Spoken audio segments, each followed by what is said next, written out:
sabor. Sí.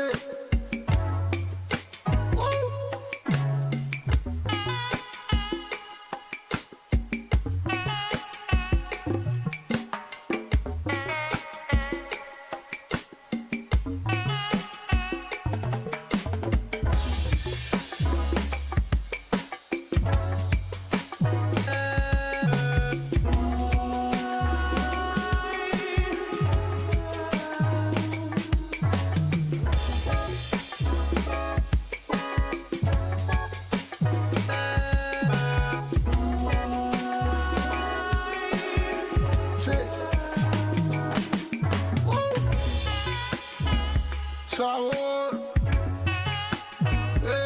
oh, siéntelo, sí,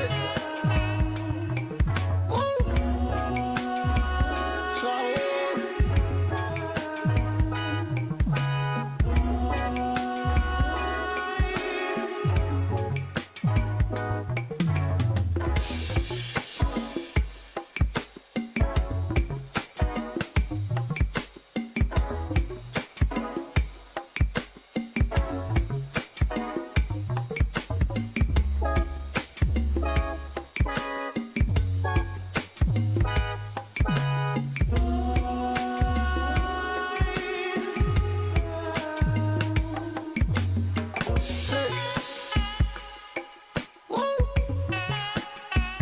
sabor, oh, siéntelo, sí, sabor, oh, siéntelo.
Okay. Hey everyone.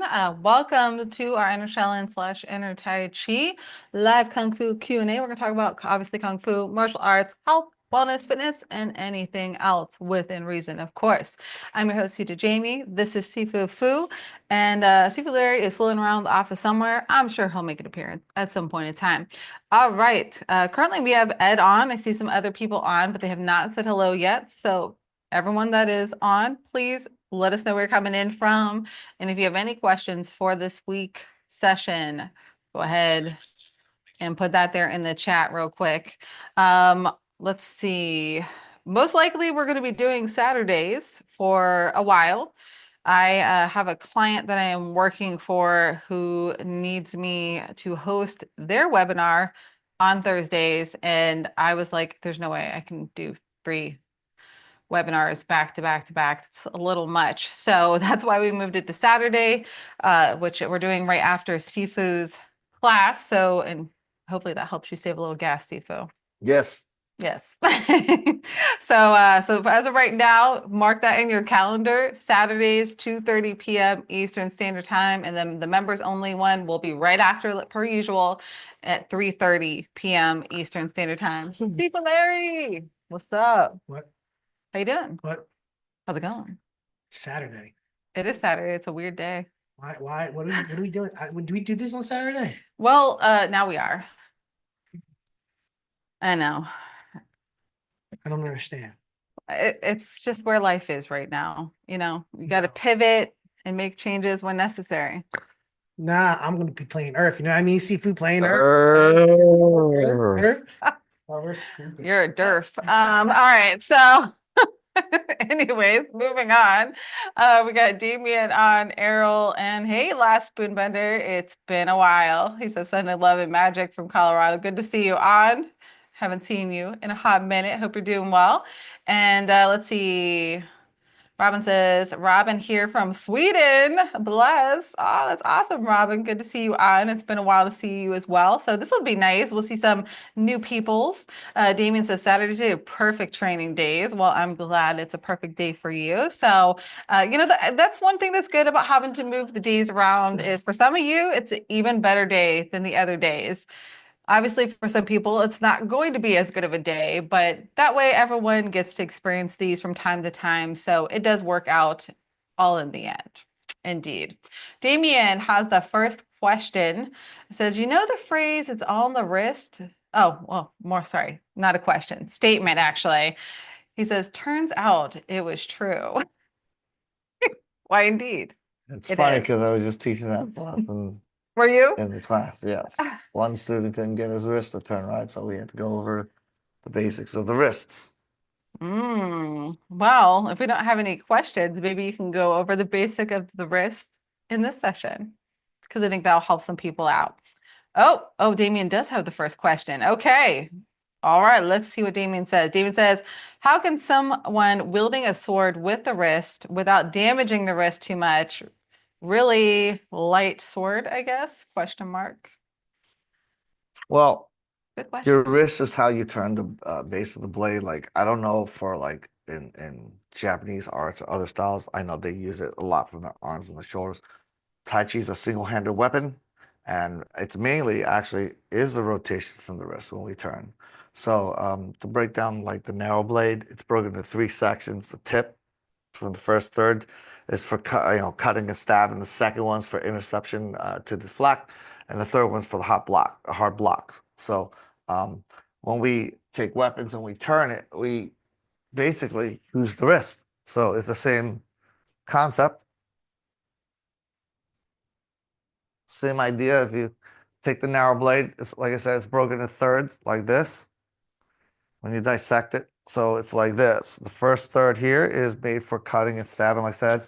This is designed here to intercept, to deflect, where I can take a point and I can hit a point in which I can rotate and deflect and use it to pivot. And this is your hard blocks. And again, we use our wrist to create all these turns and everything to that. So we don't use shoulder strikes and come from this way. For us, it's very natural and smooth because of the way we rotate the wrist. So a lot of the forms in Tai Chi is all about learn how to use the wrist and create the flow from that, where it's natural. The other hand goes supports of the wrist. This is basically what you do in Tai Chi. You put the other hand like this when you use it as if you wanted to use a second type of arm hand to support the wrist.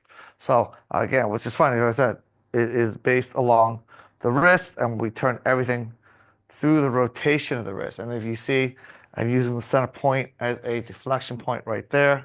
So this is how we learn how to rotate weaponry with the narrow blade, let's say. There are two-handed weapons in Kung Fu and everything, but this is the common narrow blade as one of the classical sword weapon. But again, I use that to create control of the wrist. So when we're striking like this, it's used for cutting, so and stabbing. So that's, like I said, the wrist is really how we rotate and cut and move the blade that way. But it's not made for hard, heavy, swinging where you're cutting and like chopping almost. Tai Chi blade is not made for that type of movement. It's made for, like I said, stabbing and small circle cutting. And again, we use our wrist to do that. So hopefully that little showed you kind of what we did. So what are some ways that they can strengthen their wrist and prevent injury?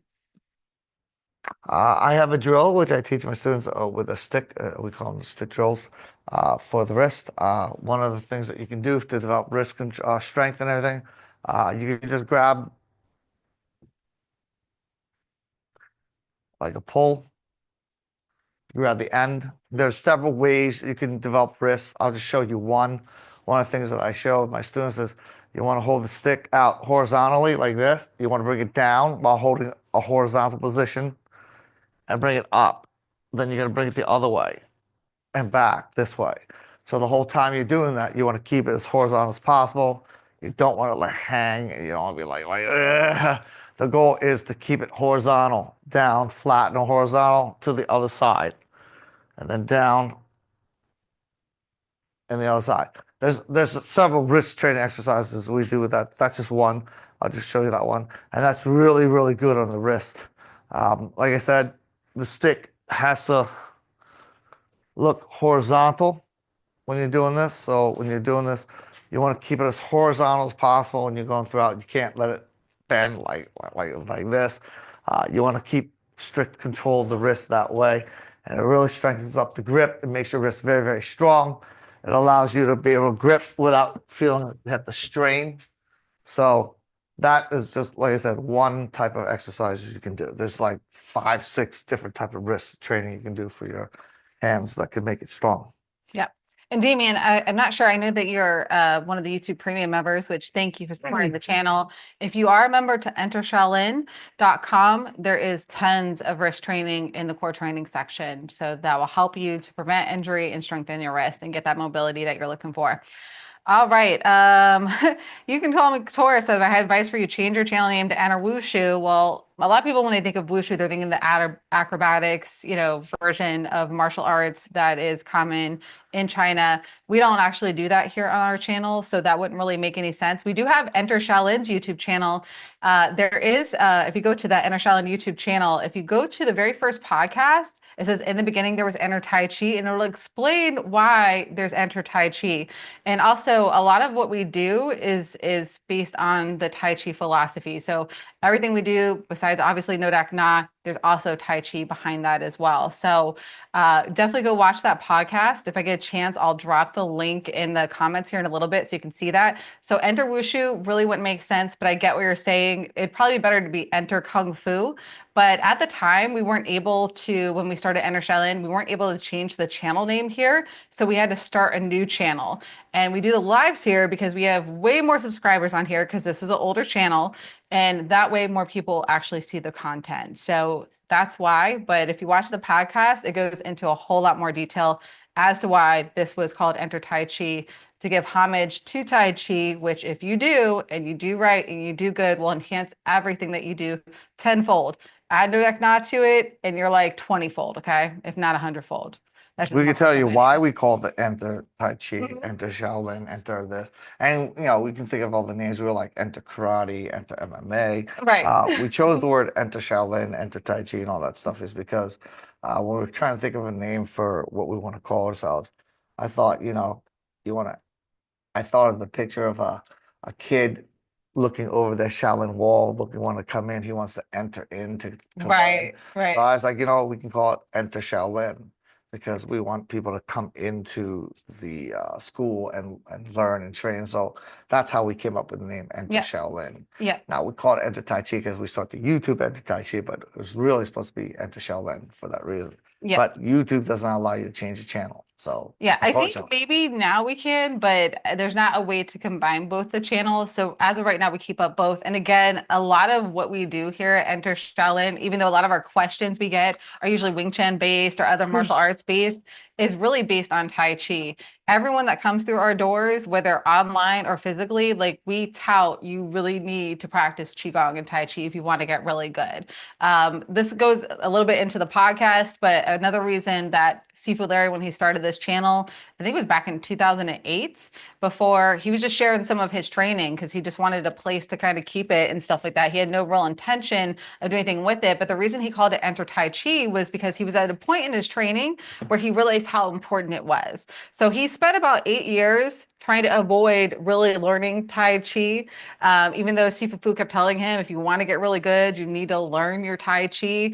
And he just kept really focusing on Wing Chun. He was doing Qigong on a regular basis, but he got to a plateau in his Wing Chun where he realized that even though he was good and he could take care of whoever he was coming across, he also realized that he still was forcing a little bit, and he hit this like plateau, and he's like, I don't want to be doing things knowing that I'm able to just do it because I'm muscling and it's not fully on skill. So when he went to Sifu Fu explaining like, hey, this is what's going on with me, what should I do? He's like, I've been telling you this whole time, you need to do your Tai Chi. And the way he explained it was that, in short, if you master Wing Chun, this is about where your skill level is. If you master Tai Chi, your skill level is more like out to here, okay?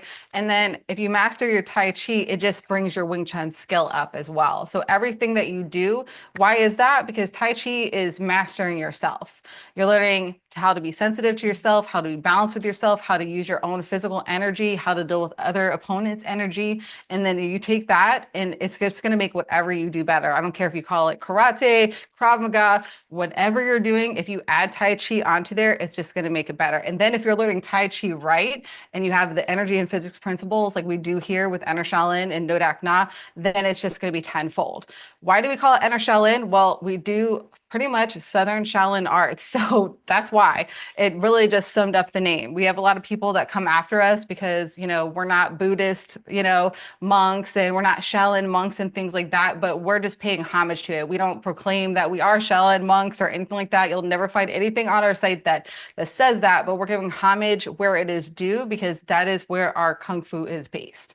Hopefully that makes sense, but I'll share more and I'll definitely find that link for you guys before the end of the webinar and share it in case you're not already a part of Enter Shaolin.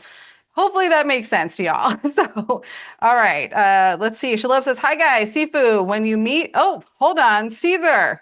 I'll get to you in a moment. Shalom. Caesar sent some super chat love. He's spoiling us lately. Thank you, Caesar. We appreciate you. He says, Sifu, can you please explain one more time the power or spiral motion and if vertical motions are combined at the same time? Okay. So I'll break it down to the science in good detail. There's only two types of motion in the universe. Okay, there's linear motion and circular motion. That's it. Can't do any other motion. So any motion that you move will have a linear force or a circular force, an arcing force, or whatever you want to call it. The best of both worlds is when you combine both motions together, it's called a spiral. It's both linear and circular at the same time. That's how you combine the two. So there's benefits of both linear and circular motion. Linear motion is the fastest way between 2 points. Okay, circular motion is the longer way of 2 points. Circular motion is I mean, the linear motion is very direct, so it can be easily avoided anywhere in 360 circumference that you can impact it and make it move in any way. Where an arcing motion actually has a point in which it's hard to stop because it's not linear, so there's no one point that you can go against. Whereas a linear motion, you can just hit it on a line and it can be knocked off course very easily. An arcing motion, it takes a little bit more to take it off course. You can't do it on a line because a linear motion or a circular motion does not have a linear point. It's got tons of tangent points that's constantly changing, so you can't just easily fight it. You basically have to learn to control it. So those are the two types of motion we get, and the circular motion, the linear motion, and the spiral is very beneficial because it has both a direct attack where it's the fastest, but also at the same time release pressure off you, so the guy can't push on you. So the analogy I use is a drill. Okay, if you have a nail, you can take a nail, hit through wood, you go through it. You can hit through clay, you can hit through it. You can go through steel, you can't do it as easily, right? Because it's very resistant. So think of the object that what you're hitting to is the person's strength, his force. Okay, if you hit a nail, like I said, through clay, go through it. You hit a nail through wood, you go through it. You hit a nail through hay, you can go through it. You hit a nail through concrete, steel, it's something that becomes harder resistant, becomes very difficult. So how do you put a hole in something that's more resistant? You use a drill, right? If you take a drill, it both is spinning in a circular motion and you have to drive a forward pressure to create a spiral into the object. So you can remove, like, the drill can go right through steel, you know, it can just put a hole in it and you go right through. So that's what a arcing motion does with a spiral. Arcing motion with linear motion creates a spiral.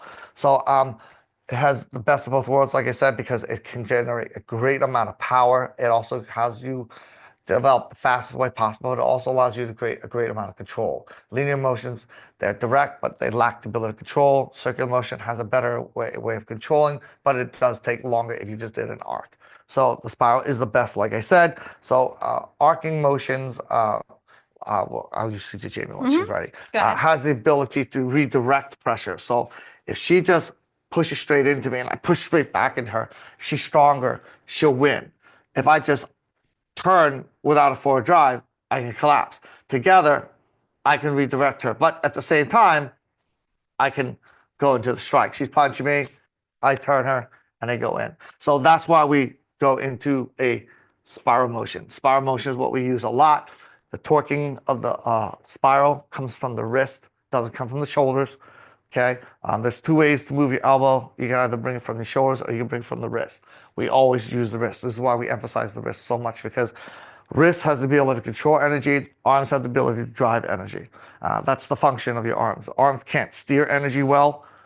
You can say, well, I can steer, I can turn. Yeah, you can, but it strains the body. The wrist can generate power, but it can focus energy. It can concentrate the energy, it can direct the energy, and it can control the energy. So the wrist doesn't create power, it actually learns to control, convert, and focus energy. The arm's job is to create structure, it's to create intent, it's to create a force. And together, those two combined is like, the arm is like the gas pedal to the car. It has that force to drive. And the wrist is like the steering wheel. Together, those two, they make the ability to create forward motion and steer it where you want it. So the wrist is very, very beneficial for us. We develop from the wrist all the time. A lot of people, they use wrists and they don't. They say they do, but they actually use their shoulders, and it's not right. This motion is not a proper motion. It's this that makes the control. And you can pressure test. People can put punches, and if you do it like this, you're going to feel it come back at you. When you do it like this, you never feel it come back to you. You feel like you can turn them off very easily. So the control of the wrist is very important to direct energy. Like I said, it has three functions. It controls energy, directs it, it concentrates the energy, and it converts the energy. So it takes the pressure off the arm so you can put back to the opponent. Your arm's job is to put pressure into the opponent, but if you're fighting someone, it can go against them. It's a wrist job to get it go from against to into them. So the wrist makes the control. And that really is the hard and soft of Kung Fu. A lot of people use soft styles to absorb energy. There's a bull. It never works. Soft styles doesn't work. You can see it time and time again. People try to absorb and turn. It's bull. It doesn't work in real life because hard forces can crumble all soft force. The principle of yin and yang is there has to be hard force and a soft force. You can't steer something without a positive influence, a hard force. You got to have some type of structure, some type of intent. And what's the job of the soft? What is soft for us? Soft is the ability to convert. I won't fight it, but I can change it. I can redirect it.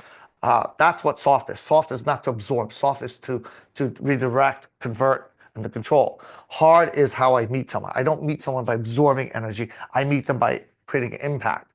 And so it's like, well, then isn't that fighting? It's yes and no. You fight through passive resistance, not active resistance. So we create structural integrity, which is what the arm's job is, to create structure. And then what if the pressure is greater? That's what the wrist job is. Its job is to redirect force that's greater than what the body can take, or what the arm and the body can take, let's say. So if I'm holding 100 pounds of pressure, the guy's hitting me 80, I don't have to convert nothing. I just plow through because I'll break him. He's not strong enough. If I'm holding 100 pounds of force and he gives me 250 pounds of force, well, that's more than my arm can take. So how do I deal with it? Well, the wrist job says, look, do what you can. You're at 100, give me 100. The rest, he's at 250, don't worry, I'll take care of the 150 by turning it off. So the wrist job is to take pressure off, while the arm's job is to create pressure. That's the balance of what yin and yang is. Yin is not to absorb energy, it's to direct energy. So you're not fighting it, you're controlling it. Absorbing never works. Just to let you know. Just to let you know.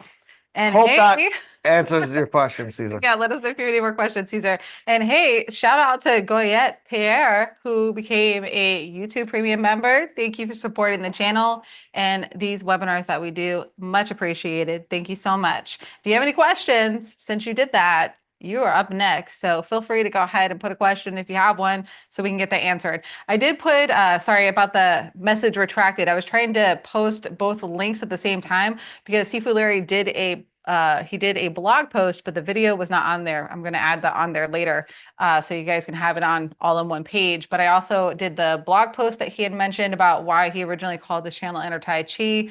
And then I also shared the podcast link to the Enter Shaolin channel. Make sure you guys are subscribed on there because in the next coming months, we're going to be sharing a lot more content on there as well. That's going to be a little bit different than what you see here on Enter Tai Chi. So definitely make sure you're subscribed to both of those channels so you don't miss out. Also, if you like any of the music that we share and stuff that we write in-house, a lot of that is on that channel too. So definitely go check that out. And there is some cool podcasts that Sifu and Larry and I will be bringing back here in the very near future, but there's a lot of good episodes on there already and some other good training that you guys do not have on this channel. So make sure you're subscribed to both if you haven't already. Speaking of subscribing, if you haven't already, please strike the like, make sure you hit subscribe and tap that bell notification to let YouTube know, yes, please notify me when Enter Tai Chi or Enter Shaolin, if you subscribe over there.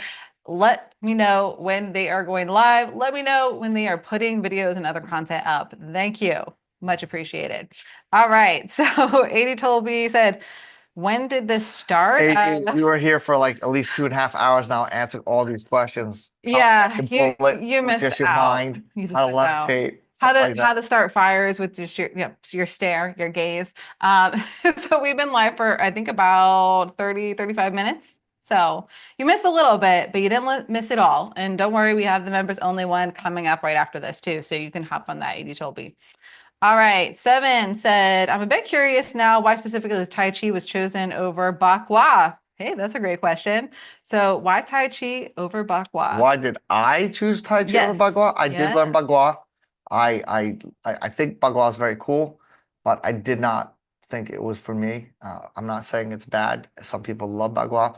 I found the main difference why I did not choose Bagua over the Tai Chi, and they're both soft styles, they're both internal, they both practice that.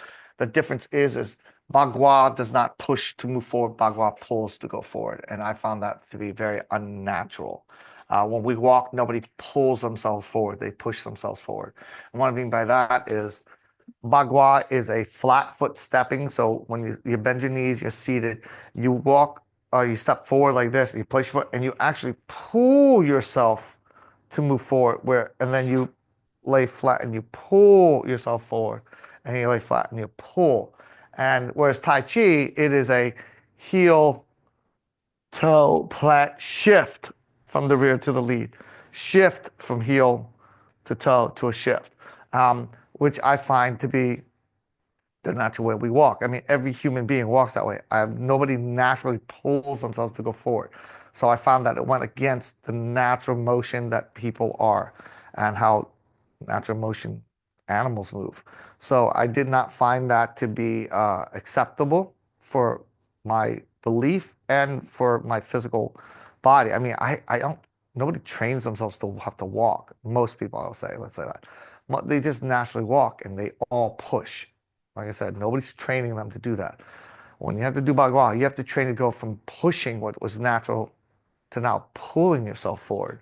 And so it just didn't go well with me. I felt I had to go out of my way to make it feel natural rather than practice for it to be natural. And there's a difference. Okay. So I like to tell people, like, when we do certain moves, it might feel difficult. It's not because it's not natural, it's just untrained. And there's a difference, like playing drums. If you don't know how to play drums and you learn how to play in the beginning, you know, you got to, and I don't know how to play drums, but it's not because it's unnatural. It's a natural movement. It's just an untrained movement. Juggling. It's not unnatural to juggle. It's just untrained. Pushing yourself and learn how to root yourself is not unnatural. It's just untrained. Bagua, it's not untrained, it's unnatural, and that's why I did not pick Bagua to me. And now some people may go, oh, I love Bagua, and I'm not taking that away. For myself, I didn't find it natural to be learning that. I found that I had to try to make it feel natural, but it wasn't natural, whereas Tai Chi is natural and has to become natural for you. That's why I didn't pick Bagua. I think Bagua is beautiful. I love the rotation of the body and the walk. But I felt like I had to tell myself to do it all the time, to do a certain way, where it was fighting against what natural was to push off of rather than pull from. That's what I mean, where I don't like it. I had to fight against what I was naturally trying to do, from pushing to pulling myself. Whereas anything else you do, like learn how to rotate your wrist and moving your waist and stuff like this, that's not unnatural. That's just untrained. You have to train to becomes natural. And that's why I don't pick Bagua over the Tai Chi. And I do love Tai Chi. I love the health benefits of it. Bagua has health benefits, so I'm not taking anything away from that. But like I said, for me, it was not a natural movement that we do instinctively. Hope that answers. And now you and now you know. So David, we're going to be adding, David was wondering about guidance for eating, what to avoid, eat more of, how often, portion sizes for meals, etc. That really is going to depend on your goals and who you are. There's some people that really thrive off one meal a day. Some people need 5 smaller meals throughout the day and stuff to regulate their blood sugar and stuff like that. Some people like me, like I can't eat seafood foods diet and he can't eat mine. If I eat his, I end up having asthma really bad. I end up having all kinds of allergy problems and I'm just going to be sick all the time. But he can thrive off of his diet. So, and his is more meat centric. So the rule of thumb is it's going to be dependent on your body, but keep it real, keep it whole, keep it natural. If you are going to eat meat, I highly, highly, highly implore you find a place where the animals are raised in their natural environment. They're eating their natural foods. So that way you have happy meat that's healthy when it's going into your body and not stressed out, not good meat. So, like, for the answer, And for me, fasting. like, yeah, eating is, like she said, based on your body. So some people can't eat certain type of food. They're allergic to peanuts. They're allergic to Right, this. right. Or So eggs it and different depends on things. your Yeah. body, right? But also depends on your goal and your Yeah. activity life. Yeah. If you're trying to, let's say, get stronger, bigger, and work out, eating meat has more protein for the body to build for size more than vegetables. I know she's going to shake her Disagree with head. that because I know everybody. there's a Netflix documentary. We can talk about that later. Amino acids is what you need, but you Right. need more protein, period. I can agree with that. Yeah. But we'll disagree. We'll agree to disagree. But meat protein is good for more like building up raw power. Plant protein, you can build size, but like I said, animal protein, there's things that in animal protein that your muscle needs because your muscle is flesh. It's not plant, it's flesh. So it does thrive on more amino acids for the muscle to build bigger through muscle. And there's arguments where people can say, well, you can build a pea protein. And I'm not arguing. I do take cachava, which is a pea protein, so I'm not against it.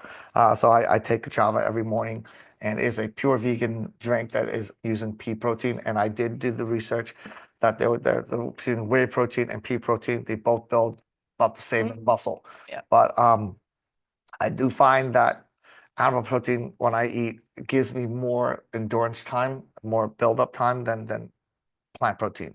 And I can feel it for myself. And me, it's the opposite because again, I'll just be sick as a dog. So if I want recovery time and I want to be able to build faster, I have to stick to a lot of leafy greens. And everybody, like I said, Yeah. it depends on your body's type.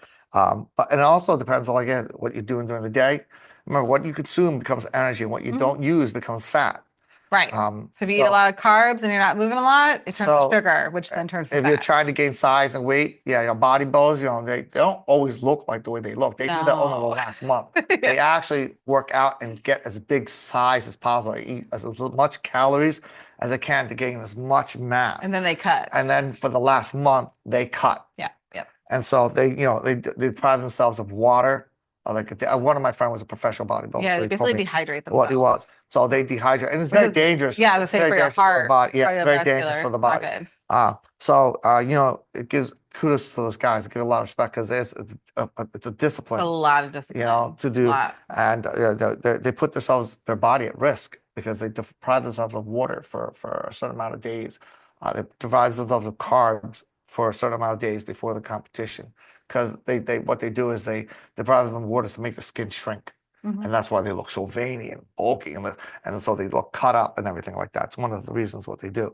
So, but dieting, and dieting isn't about losing weight. Diet just means it's a manner of which you eat. So you can diet. It's your lifestyle. Yeah. So everybody's different. It depends on your goal, what you're trying to do. Like right now, I'm working out with my friend. I went from 170, I'm 186. Did I purposely do that? No, it's just a result of me working out and I'm eating. Right, eating more protein. And my mom makes me dinner every day, so I get to go home and eat every day. That very healthy just a tiny bit, right? Like, I love living with my mom. I love my mom very much, and I like being there with her. And just one of the benefits is she makes me mommy food, you know, mom home cooked food. So the best. My mom's a great cook. But whatever your diet is and what your goal is, that's what you have to base your diet to be. So if you're trying to gain weight, obviously consume more calories than you lose. If you're trying to lose weight, then you have to consume less calories than you use. Burn more calories than you're consuming. Sorry, my mind went off blank. So you got to consume more calories, and that's the ultimate goal of how to gain or lose weight. And what kind of food you eat is going to make you feel more energetic, more tired. You know, turkey makes you feel tired because it has tryptophan in it. Tryptophan is an amino acid that's harder to break the muscle down. It takes more energy. That's why people feel more tired after Thanksgiving, because they're eating a big turkey. Like, oh. And it's because they eat all those carbs. We won't talk about it. All that sugar. Yeah. It's a little bit of both. But again, dieting is all in what your body type is. You got to find learn what your body type is, and then you have to learn what kind of food you eat based on what your goal is. Yeah, and a lot of it also depends on, you know, like, do you naturally have lower stomach acid and higher stomach acid? There's a lot of different things. How's your gut health too? Like I see David said. Or sorry, not David. Seven says, my teacher's Mexican and shows me a lot of what he grew up on, a lot of beans there. I found that beans turn me up. And a lot of people, you know, don't, especially if they have come from the standard American diet, can't do beans well at all. And they're like, oh man, it gives me gas. It makes me bloated, all these different things. Sometimes it's because their gut health is a hot mess. That's another thing. So if your gut is not doing good and you're not taking care of your gut and eating things like probiotic rich fermented foods and things like that on a regular basis, or taking a good probiotic supplement on a regular basis, as well as some other things, then you're not going to be able to handle harder to digest stuff, period. So, and another thing is preparation. Like, how are those beans being prepared? Are you just buying them in a can? You know, like things like soaking, sprouting reduces a lot of those stomach issues that people have.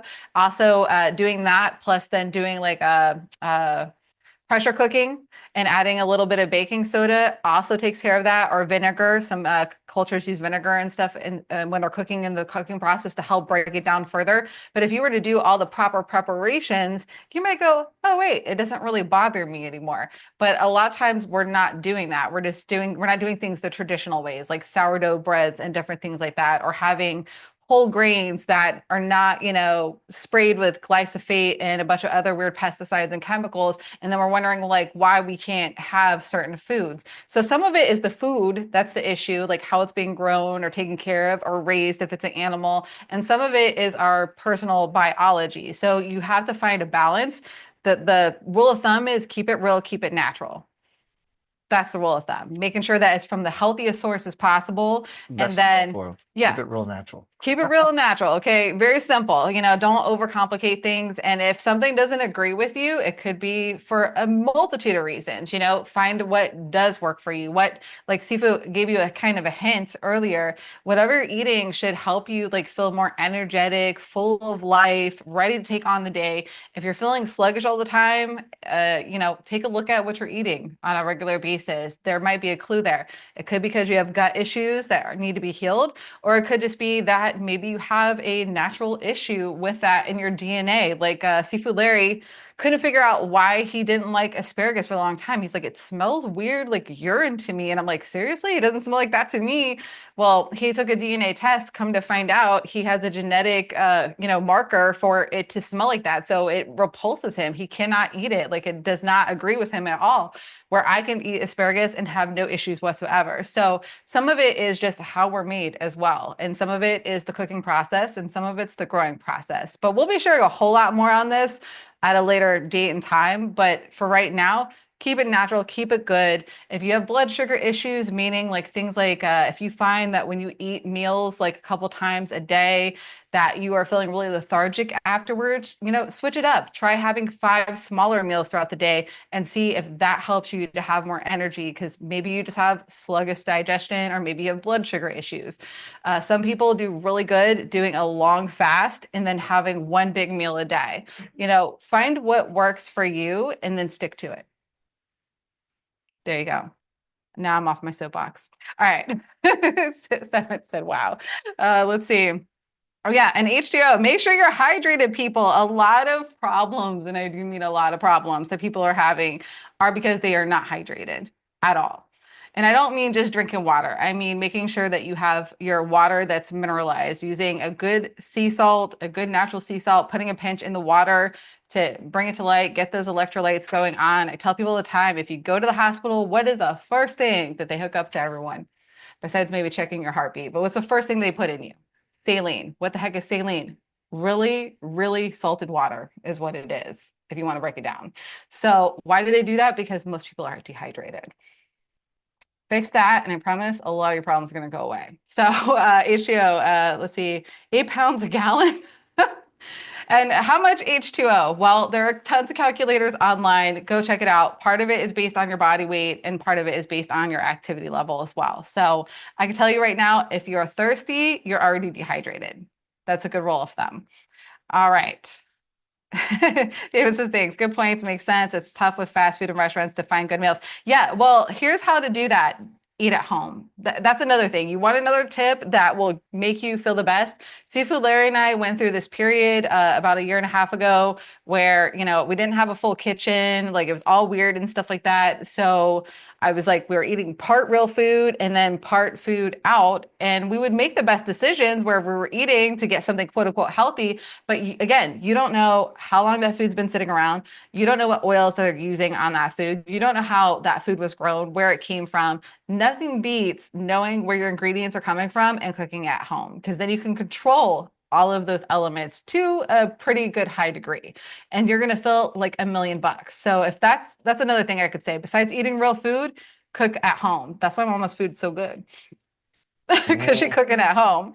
And Adi told me, let me show this. I don't know why they marked your comment as spam, but he said, Adi told me, said, Mama, gonna put some meat on your bones. Mamas always do, right? It's just our nature. We can't help it. So Damien says, a bit of a follow-up. If someone was using a heavy or two-handed sword, would it be more from the waist than wrist? Good question.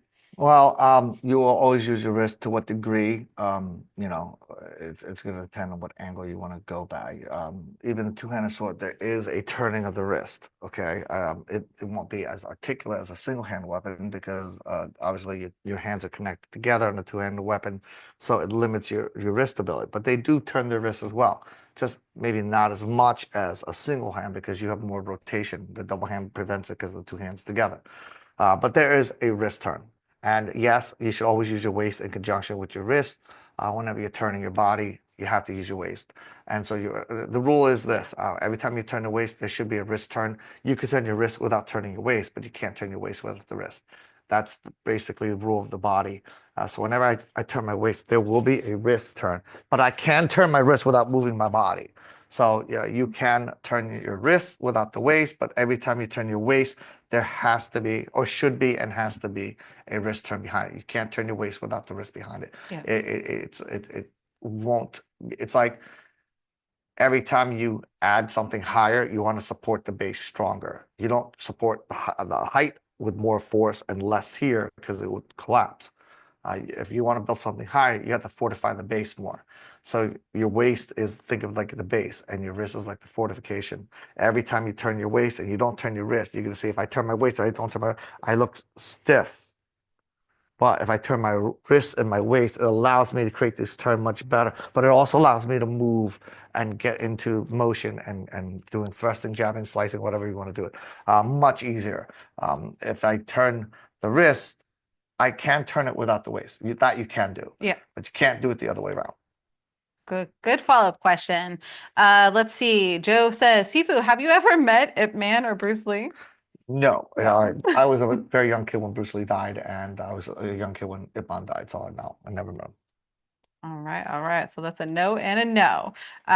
Let's see. David says asparagus, team Sifu Larry. Yeah, and it's like a cilantro, right? Like there's some people that it tastes like soap. I'm not one of them. I'm grateful because I really, really love cilantro. More like soap landro. So flat. But for some people, it tastes like soap, so those people obviously are not going to like it. And that's probably, again, based on a genetic disposition for that. So Damien says, that's how I am with passion fruit. Can't have it, smell it, or anything. Right. So yeah, there's just certain things that just do not work for us. Right. And then Toby says, 2 meals work well for me. Yeah. So I go through, like, I usually kind of like mix it up. I find that sometimes I need to do 1 meal a day. Sometimes I need to do smaller meals throughout the day.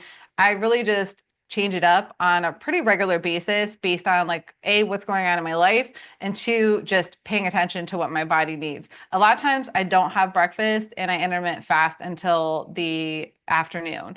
But then there's some times I am like starving in the morning. And so I don't go, oh, I'm going to force myself, to be miserable and end up getting a headache and filling off or whatever. I'm going to honor what my body needs and I'm going to give it some food. So yeah, it definitely works. 2 meals works probably most frequently for me as well, is what I do. David says, thank you for the rich topic. You're so welcome. He says, yep, with the saline. Yes. Yeah. And when I talk about salt, I am not talking about the iodinized crappy salt where all the good stuff is stripped out of it and there's some iodine that you really don't even process. I'm talking about real sea salt. It could be Celtic salt. It could be Himalayan salt, though there's a lot of controversy about that depending on where it's at. It could be loaded with heavy metals. There's one called Regimen's Real Salt. That's another good one. I do have, if you guys go to our Amazon, entershaolin.com/Amazon, which FYI, we are Amazon affiliate. So if you buy anything off there, there is a possibility we'll get a small commission. We thank you in advance, but we have a couple different lists on there. I have some of my favorite real sea salts that are on there, along with favorite Kung Fu books, health and wellness books, all kinds of cool stuff, equipment that we like, all the good stuff. And if you just shop on Amazon, if you use that link and shop for whatever you normally shop for, that will also help Enter Shaolin do its thing. So we appreciate those that use that link on a regular basis. It does help. Every little bit helps. But yeah, so that is that, fam. We have like maybe a couple minutes before we get a bebop over and go hang out with our Enter Shaolin members on our live Q&A, where we're going to do some critiques and go more in depth on anything that they want to cover. So if you guys have any more questions. Dave has a question. Aha. I Very just bottom. I just see it. So sorry, it just like caught up for some reason. Let me go through here. Yeah, some people hold differently at different times. Water, again, based on a lot of different things that are going on in your body, whether you're holding it differently. But generally, most people are not drinking enough. Let's see. Taurus parsley? What? Okay. Melanie 7, it costs a lot to eat at home, a lot less. Yes. Another reason you're gonna be healthier, you're gonna feel better, and you're gonna save lots of money if you eat at home. Absolutely, Melanie. Let's see. Damien, wow, good point. Both hands are wristing, and with the two-handed sword, Sifu always has the answer. Yes. And then David said, is there a difference between the waist and hips? No. It depends on how you refer it, but the waist is the whole entire area of your body. The hips is just a side, but you really want to turn your hips to make the waist turn. So the hip is here, your waist is all around you, but in terms of control and everything, you are using your hips to make the turns. This is how people can belly dance, and you turn from the hips. Like you can turn that. So again, we use that to create the turns in our body. Belly dancing lessons with Sifu Fu. Yeah. So the hip is how we help control the waist to make turns. So you can contract the waist to make the hip move left, hip move right, and then shifting of the body makes it so you can do this. So again, when I'm turning, I'm using that to create the power to come out and allows the footwork to properly work. I've talked about it before. Footwork doesn't come from the feet; it comes from the waist, or we want to hip, we want to call it that. But the hips are